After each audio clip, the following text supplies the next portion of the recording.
Hey YouTube, Gamer Hushu here, back with another video. I'm sorry, I'm recording in like a weird direction today. I'm having to use a different dash mount, and I can't turn my phone sideways in it. So I was just gonna kind of make a quick video about the Metroid Prime 4 development update that Nintendo put out this morning. For those of you not entirely familiar, so the Metroid Prime series is a pretty popular, pretty successful series from Nintendo's GameCube and early Wii era. So back in the early to mid 2000s. So Metroid Prime 4 has been in development. Well, it's been in development for like 2 years now, and it was announced 2 E3s ago, E3 2017, I believe. Yeah. And so this morning they put out a development update with, I believe, the director of the game. I haven't done a ton of research, but either one of the executive producers or the director, essentially saying that the game that was coming together really wasn't what they wanted. It wasn't good enough for their standards, which that's something that you kind of have to understand with the Metroid Prime series. All 3 of the games have been amazing. They've been hits with both critics and players. They've sold tons of copies.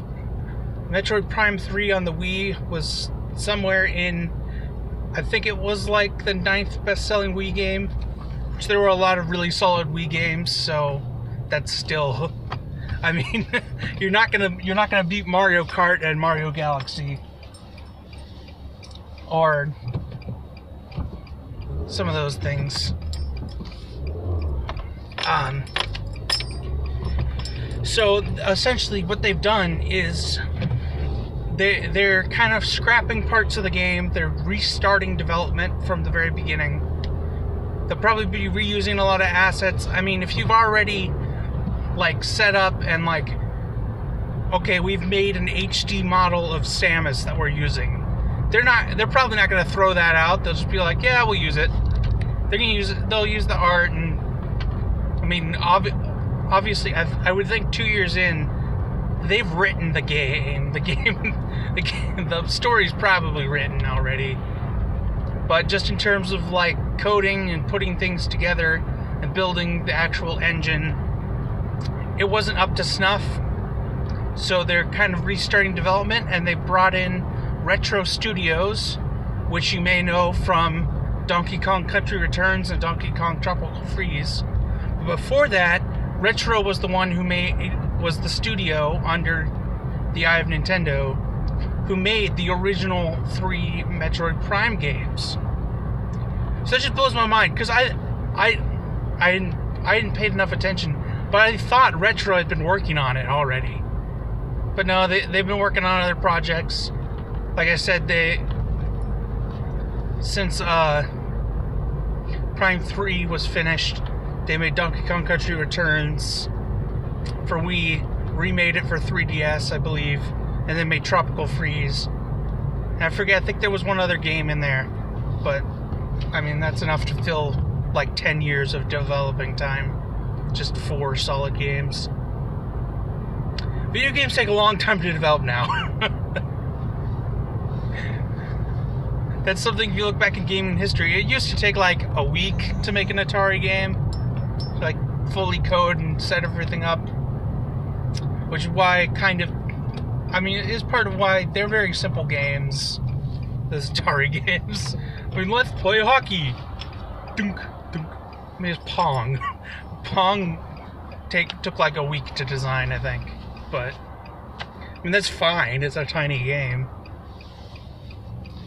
Anyway, besides that point, I mean, I'm a big fan of the Metroid Prime series. I'd never played it until they released the Metroid Prime trilogy for the Wii back a couple years after 3 came out. But I mean, I'm excited for Prime 4, but I'm kind of sad because now it's going to be, you know, additional couple years. Probably won't. I mean, in the little announcement, he's like, yeah, it'll be a while before we even have anything to show y'all. So we probably won't hear head or tail of it at least till like E3 2020 or something. Unless they surprise us and we're like, oh yeah, we got a lot of work done, and they show a trailer in, you know, 5 months at E3 or E3, because E3's dead. I don't know. E3's kind of dead in my opinion, because a lot of the big companies don't bother to even show up anymore. Nintendo hasn't done a keynote in a long time, a couple years. But anyway, that's about it. Metroid. But something, I was looking at the Reddit. There's a Reddit post on our Nintendo, the Nintendo subreddit, and they were like, well, that means they have to re-release Metroid Prime Trilogy, right? On Switch. And I'm like, yeah, let's do it. I love those games, but I no longer have a working Wii. But I do have the original collector's edition. It's got a metal case, and it's pretty sweet. Until I found out almost every copy sold of that game had the metal case. They were all collector's editions, I think. Or just they sold like 2/3 of their sales were the collector's edition. But anyway, but if you've never played those games, and they do put out the trilogy, they're worth it. They're so good. Honestly, I can say that the Metroid Prime series is what made me okay with working with like I couldn't figure out first-person shooters for the longest time, and then I was like, how old was I? Like 12 or 13. And I played Metroid Prime, and it took me forever to figure out the platforming. But once I did, I was like, okay, I get FPSs now. A little bit more. Which is the weirdest thing, because they're really not first-person shooters. They're, I mean, essentially your bullets are homing bullets, but that's beside the point. Alright, guys, have a good day. The next video will be the right orientation. I'm doing turn. Whatever. Alright, Gamer Who Shoot out.